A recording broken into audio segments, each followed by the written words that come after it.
Good evening and welcome to the March 31st, 2021 meeting of the Planning Board. Matt? Good evening, members of the Planning Board. Let me just share my screen 1 second.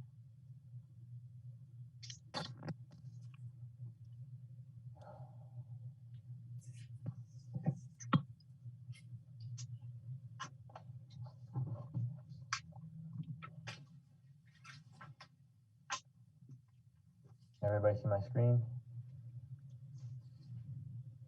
No.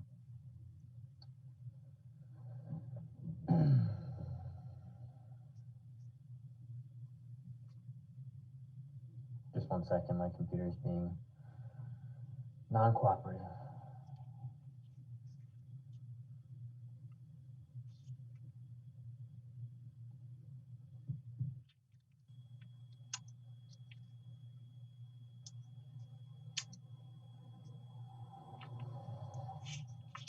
There you go.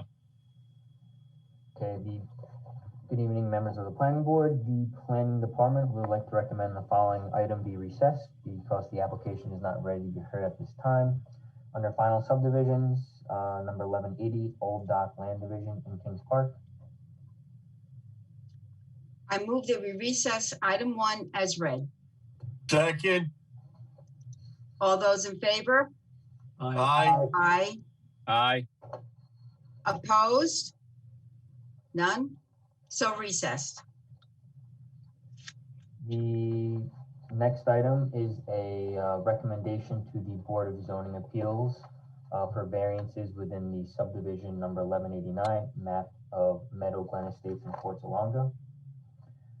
This matter involves a request from the Board of Zoning Appeals to the Planning Board to review and issue a recommendation regarding variances currently pending before the Board of Zoning Appeals. That's case number 18478 for the above referenced subdivision. The applicant is requesting the following variances from the Board of Zoning Appeals: to permit environmentally sensitive land to be altered, slopes in excess of 15% on lots 1, 3, and 4.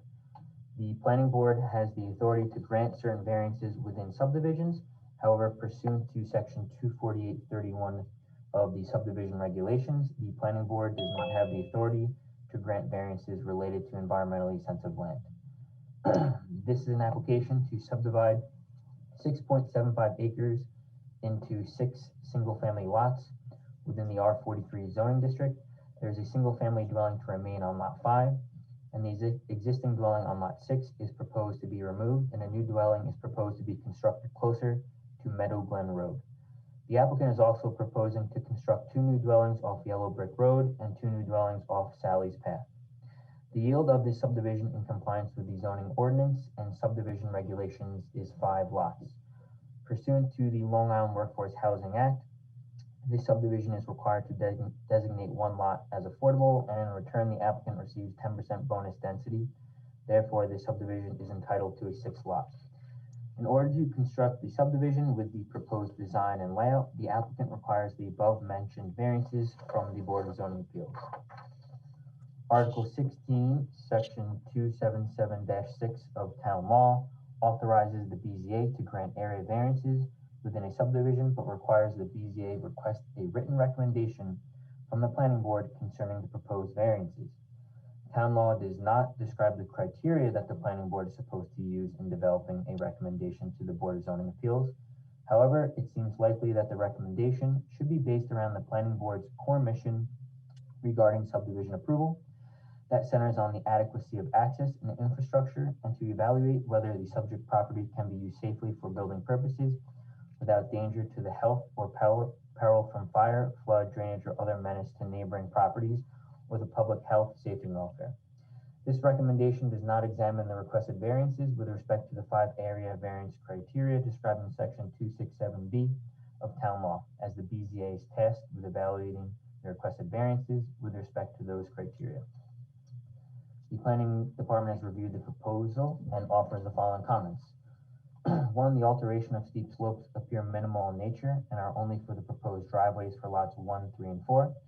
It is not anticipated that this will create any danger to the neighboring properties or the public health, safety, and welfare. 2, the applicant submitted a yield plan demonstrating that they could avoid disturbing the steep slopes by extending the yellow brick road cul-de-sac.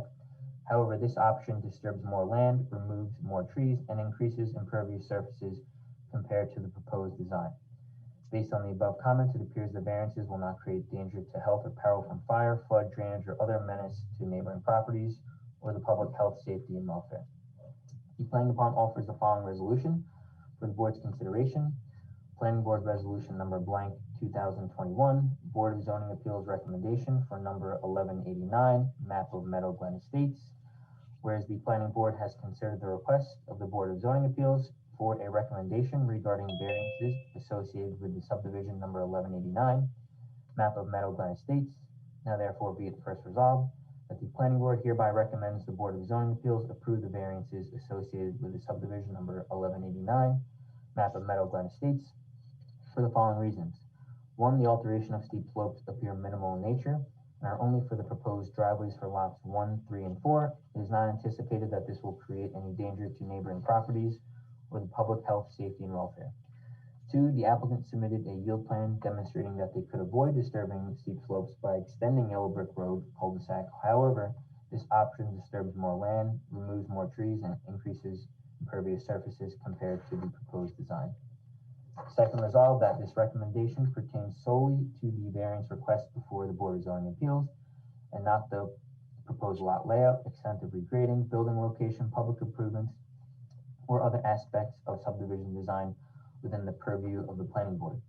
Third, resolve that nothing contained herein shall be construed or deemed as implicitly or explicitly approving or endorsing on the merits any subsequent request for approval of any subdivision for this property, whether or not the request arises out of any area variances granted by the Board of Zoning Appeals for said property. Thank you, Matt. Is there anyone representing the applicant who would like to be heard tonight? Good evening, Madam Chairman, members of the board. My name is Vincent Tremarco. I represent the applicant. We submitted our affidavit this afternoon to the planning department. We asked the board to adopt the recommendation of the planning department in support of this application to the Board of Zoning Appeals. Thank you. Thank you, Mr. Tremarco. Is there anyone else who would like to be heard in this matter? Any questions from the board at this time? Okay, I'll make a motion in the matter of number. Hold on. Is there anybody in the public that wants to speak on this matter? Someone named Sarah is trying to connect to audio right now. Yes, she had actually just came in Okay. over, just let her into the meeting. If anybody does wish to be heard, you can utilize chat or you can raise your hand. I'll give everyone a quick second to find that. Give them another minute.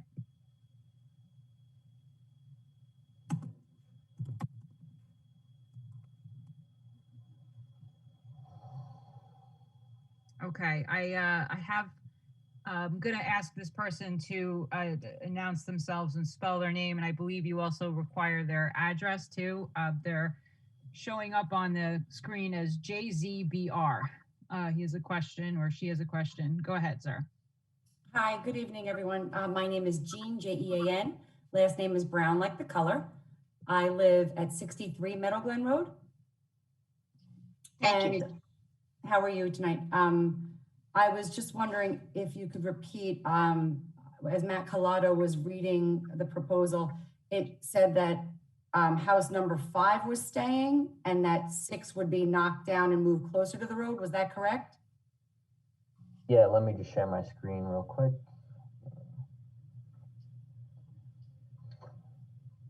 Yeah, so let me just back out of this so I can zoom in.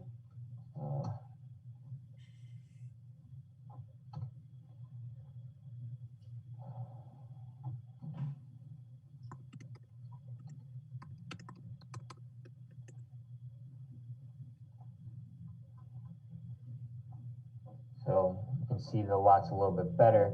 So yeah, lot 5 is the existing house. I believe that's 60 Meadow Glen. And then the lot at 62 Meadow Glen, you can see right here, that's where it is right now. They're proposing to remove that house and build it closer to Meadow Glen Road. The front yard setback in this zoning district in R43 is 60 feet. So they're proposing to be, it looks like 86 feet setback. So that does comply with the zoning ordinance. I'm sorry, could you repeat? I'm sorry, they would build it to what setback? So they're proposing to move the house 86 feet back from Meadow Glen, which is in compliance with the zoning ordinance. Thank you very much. Yep. Okay, thank you. Anyone else like to be heard? Yes, I'd like to be heard. Can you introduce yourself? Also Yes. give us your address and if you can just say and spell your last name.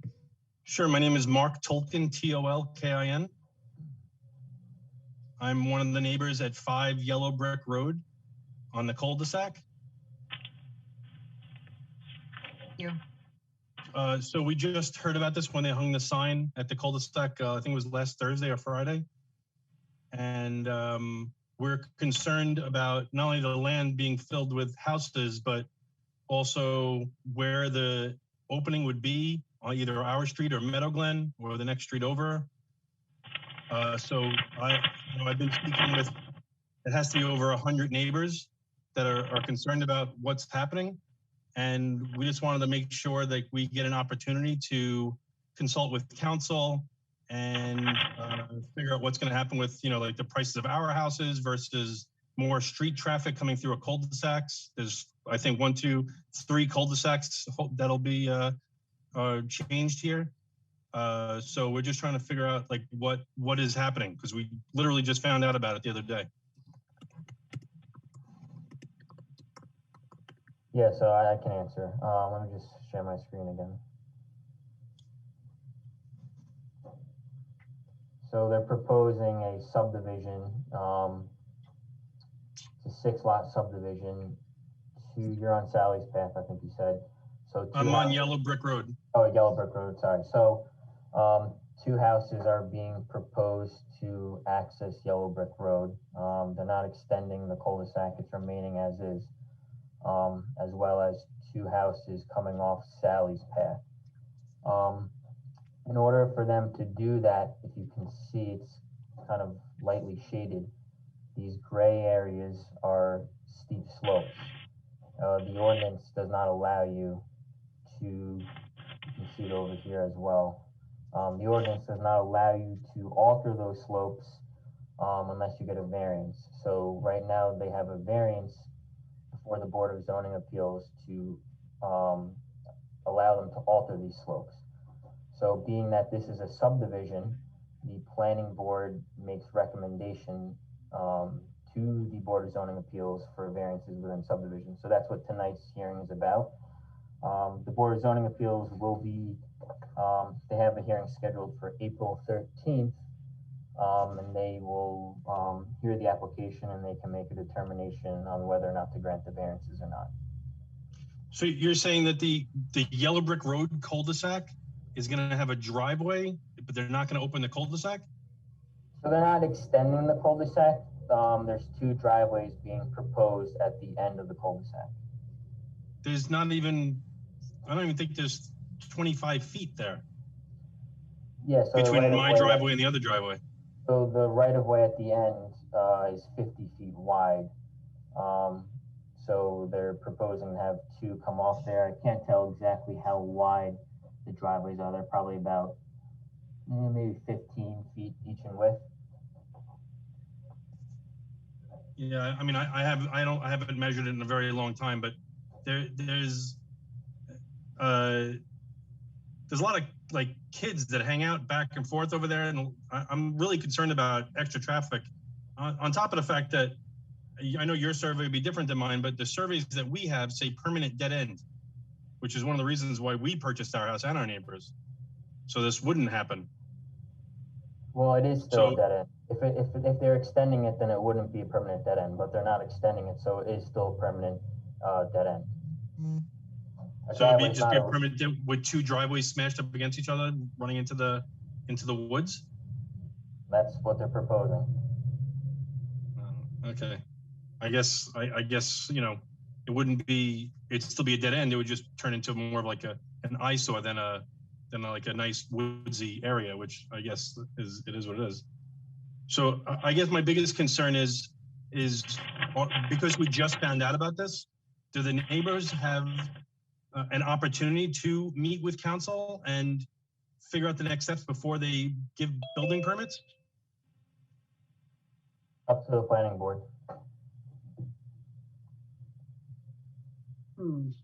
Because right now, I know that there's a petition going around, and I think it has over 120 signatures already for the 3 cul-de-sacs affected and the neighborhood.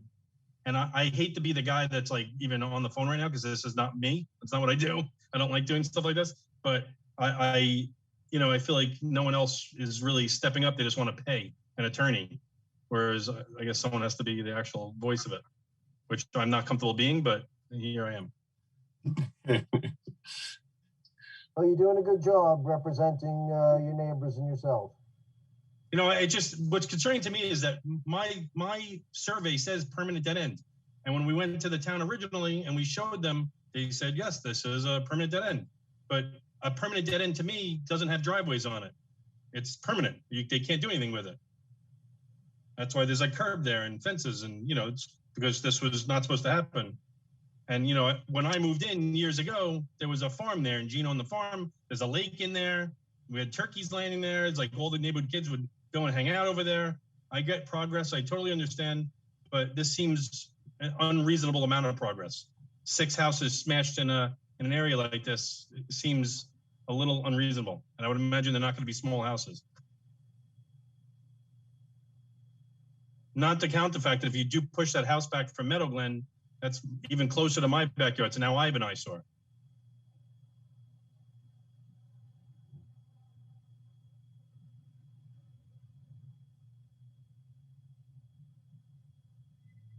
Madam Chairman, I think you're muted.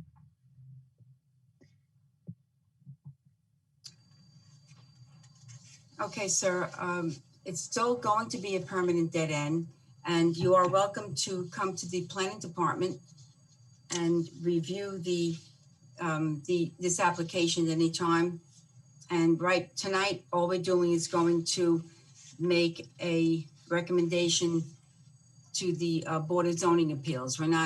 This is just a recommendation to approve the slopes, and it's not going to affect the time that you have to come and review the plan at any time at the planning department, if you like. Okay. Just one question though, when they build these, if they do build these houses, does the lake stay? Like where all the ducks hang out and everything? Like, is that lake still there? I'm not familiar with that, but I imagine that that's not going to be affected. I can't see how they would build houses around it, but it doesn't. I don't see how they could do that. There's a big lake in the middle. And I'm not seeing a lake in the middle of the, I mean, there's the farmer that built that property back, almost 100 years ago, Gene and his family. There was a man-made lake, which turned into not a man-made lake because it's been there so long. So, and, you know, I know we always went there when he had the farm there, and the lake's still there as far as I know, unless someone dried it out, but it's a pretty good sized thing. Like I get like the cornfields will be gone and all that stuff will be gone. But I was just curious to see if they're gonna, you know, dry up the lake and fill it in to build houses on top of it. It's kind of sad, actually. I know that the property is going to be developed. I guess, again, you're welcome to come down to the planning department and you can review the maps, and you might get a better look at the whole situation if you'd like.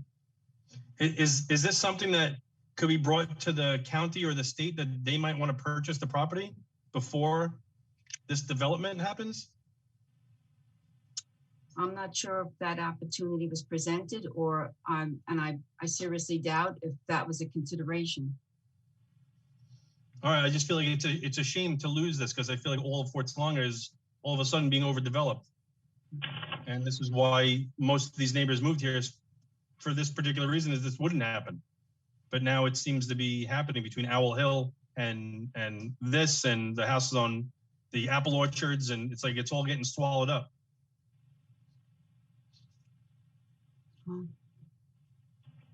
If somebody does own the land and they have the opportunity to build, and they're requesting tonight just to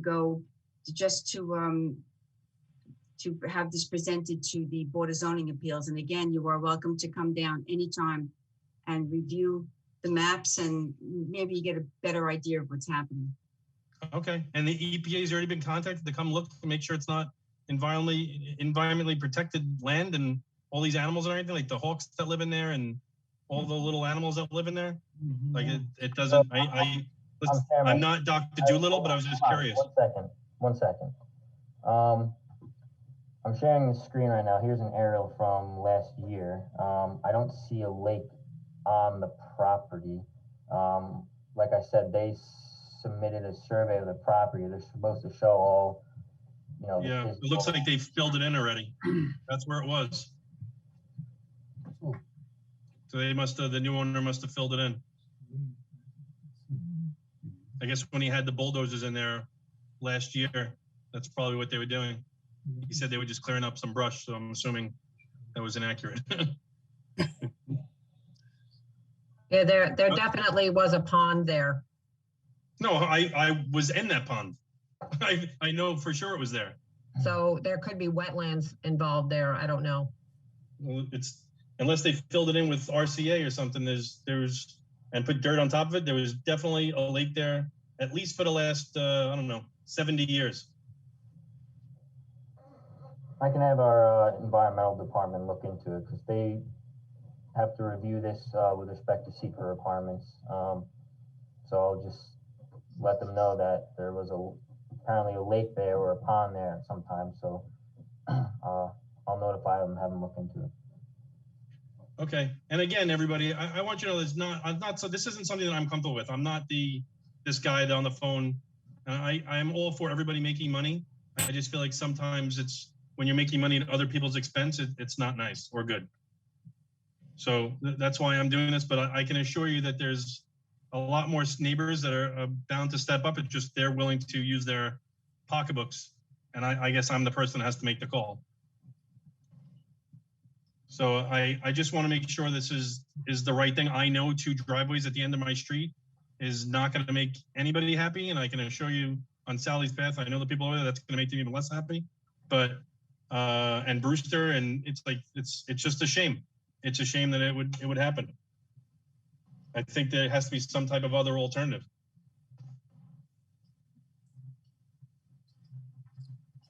Thank you for your comments.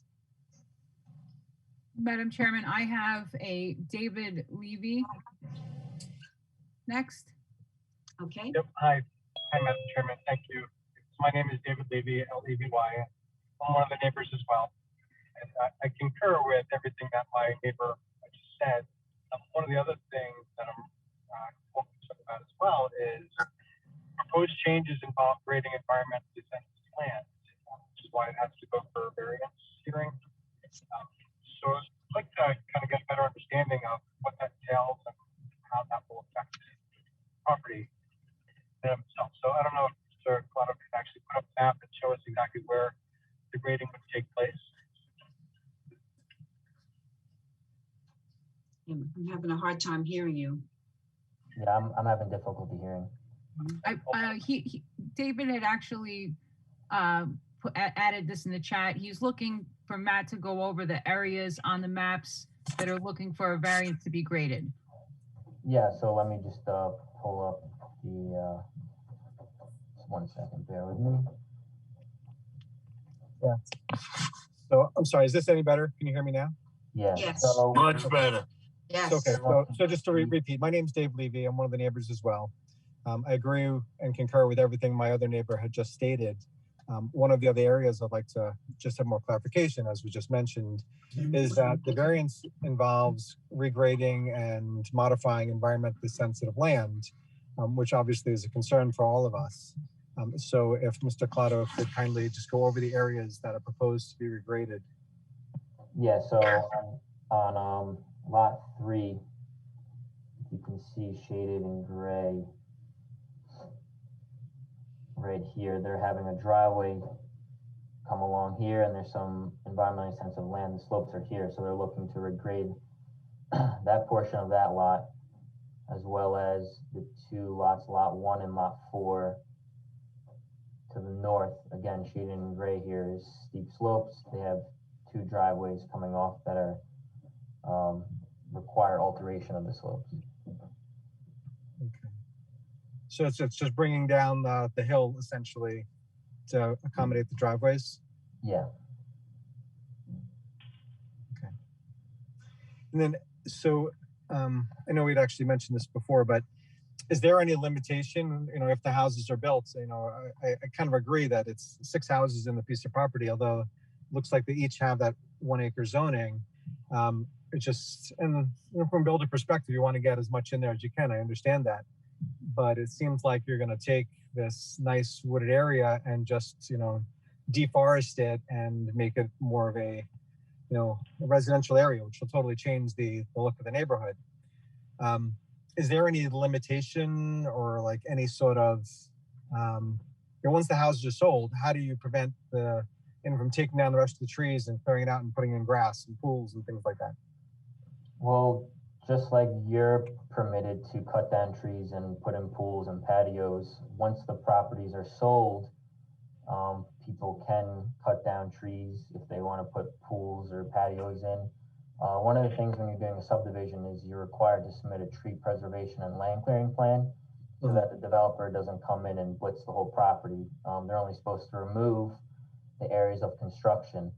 Now, obviously, as people come in, you know, they're going to want to have a backyard, so they typically will remove some trees, but people don't usually come and clear cut the entire property. There's nothing that says they can't do that, but people typically don't come in and cut down every tree on their property, especially in Fort Salonga. Thank you. Thank you. And just to clarify, I mean, I know a lot of people are saying it's changing the character of the neighborhood. I mean, this area is zoned single family 1 acre. So what they're proposing is single family in 1 acre. I know it's a large property and people want to see things preserved, but it is private property.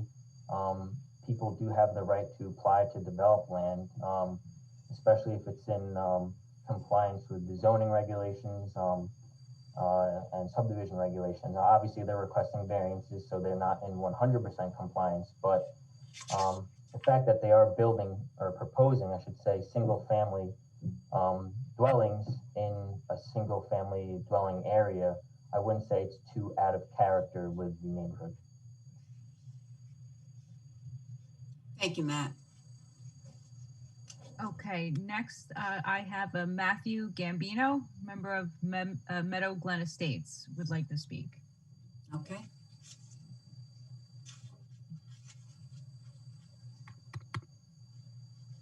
Just giving him a second to unmute here. Okay. Hi, you guys can hear me? Yes. Okay. Very good.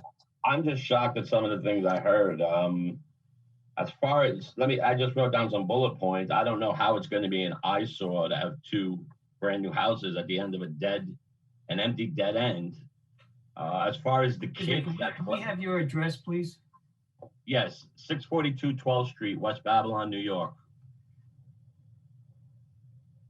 As far as the kids that use it, yes, they do use it, and that's the neighbors' kids using it with their quads. They broke through the gate. They cut the gates, and they're driving their quads on the property. So if they were that worried about the land, why would they be ripping up the land and chopping down trees to drive quads through there? And that's probably some of the neighbors that are on this call. I believe the first one for sure, JZBR, I believe his son has a quad and goes through there. And as far as dropping their property value, another bullet point, it will raise their property value because these are going to be brand new, beautiful one-family homes. The other question that I have here is there's no lake there. There may have been a lake at some point, but since that house was purchased, I believe 2.5 years ago, I've been all over that property. There's no signs of a lake. I've never seen anything. And as far as animals, it's only ticks. It's infested with ticks. Another question I have that's there's no cornfields. And he mentioned about tractors filling the lake. The tractors were sent by the town to take the soil samples, which came back pristine. So that's the only time tractors have ever been on that property was to test the soil. They dug 2 17-foot holes in 2 different areas, and they told us it came back pristine. So, I mean, a lot of these things kind of rub me the wrong way. It's like they're trying to make up things to, delay this process. Now, I'm going to have to put another chain on the gate because, yes, the neighbors cut the gate, cut the fences, and they drive quads on the property. So for people that are environmentally concerned, I don't know. I can't give much credence to that when they're driving quads back there. They actually have a track. And that's all I'd like to say. I just wrote down some bullet points. Okay, I'm gonna have to ask this person to introduce themselves, and again, spell your name and give us your address. This is showing up as Galaxy S10. You have your hand up. I'm gonna ask you to unmute. Yes, my name is Blair Rocchio. I'm another member of the project. Address, please. 14 Metzner Road, Ronkonkoma, New York. Okay. The partner of mine, Matthew Gambino, did such a great job that I really don't have anything else to say. Nice job, Matt. Thank you.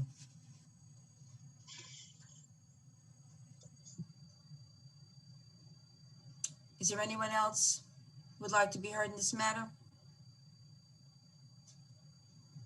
Chairwoman, the individual who had spoken prior, JCBR, was asking to speak again. Do you have a one-time rule, like BZA has? No, he can speak again. Okay. All right, go ahead, sir.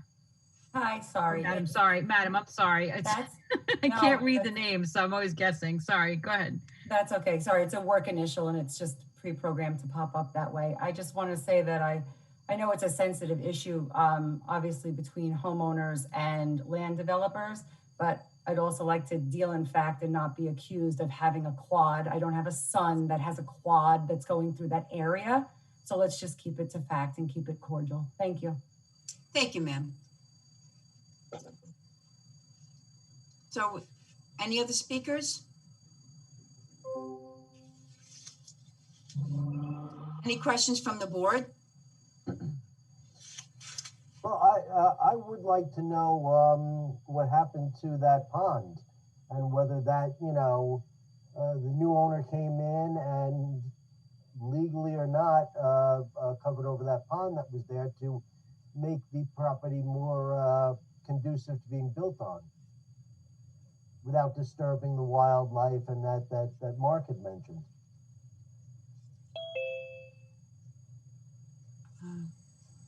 I'm sorry, who was that just speaking? I'm sorry. That was Rick, Lenise. Oh, Rick. And who are you asking that question? Oh, I'm just asking, I think we should look into what happened to that pond and whether it was legal to pave that over or plow it over to make the property look more conducive to development as opposed to natural wildlife. Answer it?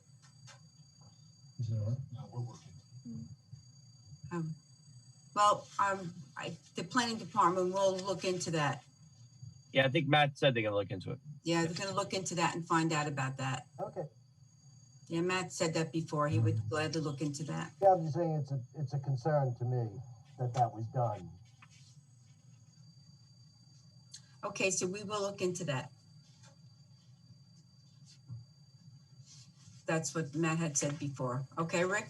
Yeah, that's fine. Okay, good. Madam Chairwoman, I apologize. There was an individual who had raised their hand after the public comment period. Okay.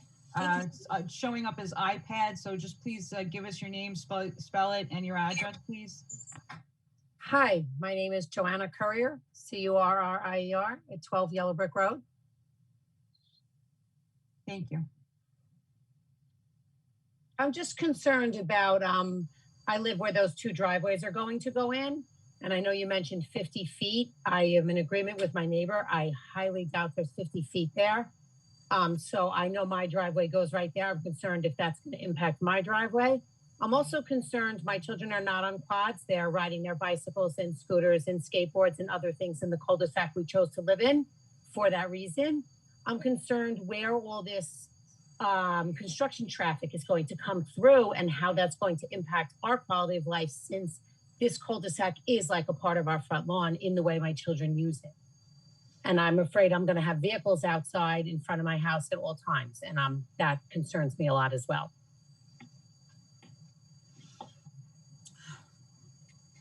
Well, I imagine with any building, there will be some construction trucks. Usually they're into the property. And if you have any problems with that, I'm sure that I'm sure that the attorney can answer that question for us. Mr. Tramarco, can you please address that comment? Well, usually the construction vehicles work on the property and not, you know, they don't park in the road. I think the town really has certain rules about parking on private streets. Also, I think it could be made, and I'd have to ask Mr. Rocchio because he's the builder, whether the vehicles could come through on Meadow Glen Road for most of the work that's would be done on the project. So I think that issue could be very much controlled. I do want to say there was a question, somebody mentioned tractors on the property, Mr. Gambino. Those were test holes that had to be performed in the subdivision. It was done by a private testing agency, and I believe the health department was there to view the makeup of the soil. Further, the question about the pond, certainly that can be looked at. There are registers in Stony Brook, the DEC. I'm sorry? The Stony Brook DEC might have something registered there about, you know, the pond. I don't know. I know when Mr. Gambino and Mr. Rocchio have walked that property many times, and as they say, they didn't see any evidence of a pond being there. And finally, we're not asking for, other than slope variances, we're complying, as Matt Colato said, with the zoning. It's all 1 acre zoned. Our lots all comply with 1 acre zoning. So we're not asking for anything more than any of our neighbors presently have. And if you think about it, that cul-de-sac will have, both cul-de-sacs will have just 2 driveways coming off it, not a through road going from Sally's Path to Yellowbrook Road, which would have been another option, but really doesn't make sense. So it would be just 2 more people living on the cul-de-sac. Nothing different than is already there. So, and at this point, as the board knows, we are just asking for a recommendation to go to the Board of Zoning Appeals, which I believe the chairwoman said was on, or Matt said was on April 15th. And certainly the people have a right to go to that hearing also. Well, certainly 2 more families is different than 2 more people in a cul-de-sac that was woods, because the woods is desirable. So it definitely is a change. And also I'm when sorry, you did I'm bring sorry. in- I just don't mean to interrupt you. But you know, there's a process to this. Oh, I'm sorry. I didn't realize I couldn't respond. Okay. Oh, you were speaking before. I'm sorry. Okay. I was the follow-up. Yeah, it was just me, because that excavator that you brought in actually came in just after the court was paved, and actually like the tractor trailer that brought in and unloaded everything, they actually indented the recent pavement. So now it has like a permanent, like, wedge in it, kind of. I don't know how to call it. You're not a wedge, but you know what I mean. So it does impact us more than you might realize. Thank you. And thank you, Mr. Tramarko. Just real quick, the BZA hearing is April 13th. April 13th is the BZA? Yeah, not the 15th, the 13th. Okay. 13th, okay. Okay, thank you. And I'd like to make a motion. In a matter of number 1189, map of Meadow Glen Estates, I move that we close the hearing. Second. All those in favor? Aye. Aye. Opposed? None? The hearing is closed. And in the matter of number 1189, map of Meadow Glen Estates, I move that we adopt the resolution as read in accordance with the recommendation of the Planning Department. Second. All those in favor? Aye. Aye. Opposed? None? 2012, there's your point. Motion is adopted. Thank you.